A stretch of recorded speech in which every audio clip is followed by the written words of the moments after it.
मुख्यमंत्री फडणवीस अजूनही वर्षा बंगल्यावर राहायला गेलेले नाहीत आणि यावरूनच ठाकरे गटाचे खासदार संजय राऊतांनी शिंदेंवर निशाणा साधलाय।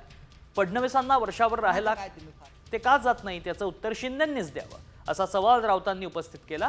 तर उद्धव ठाकरे हेच काळ्या जादूचे बादशाह आहेत असा टोला रामदास कदमांनी लगावलाय।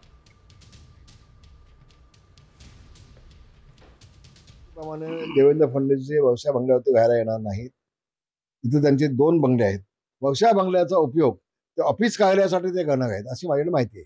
जणू काय एकनाथ शिंदे यांनी काहीतरी काळी जादू केली आणि म्हणून ते येत नाहीत देवेंद्र फडणवीस अशा या पद्धतीच्या बातम्या हे संजय राऊत साहेब देत आहेत। माझ्या माहितीप्रमाणे एकनाथ शिंदे त्यांच्या भाषणामध्ये जाहीरपणे बोललेत की ज्या वेळेला वर्षा बंगला उद्धव ठाकरे यांनी सोडला त्यावेळेला एक टोपलीभर लिंबू मिळाले वर्षा बंगल्यावरती, टोपलीभर लिंबू।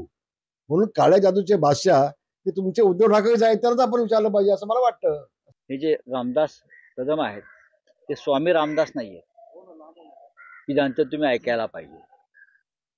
आता काळ्या जादूविषयी कोणी बोलायचं, मुळात ही अंधश्रद्धा आहे की देवेंद्र फडणवीस अद्याप वर्षा बंगल्यावरती का राहायला जात नाही याचं उत्तर रामदास कदमांनी द्यावं किंवा एकनाथ शिंदेंनी द्यावं। देवेंद्र फडणवीस वर्षा बंगल्यावर जायला राहायला का घाबरतायत, त्यांचं कुटुंब का घाबरताय, का मला कळत नाही। हे काय चाललंय की मुख्यमंत्र्यांचं निवासस्थान बदलायचं चाललंय कोणत्या तरी एका अनामिक अशा भीतीमुळे, असं काय घडलंय? इंटेलिजन्सचं काम त्यांचं सुरू आहे।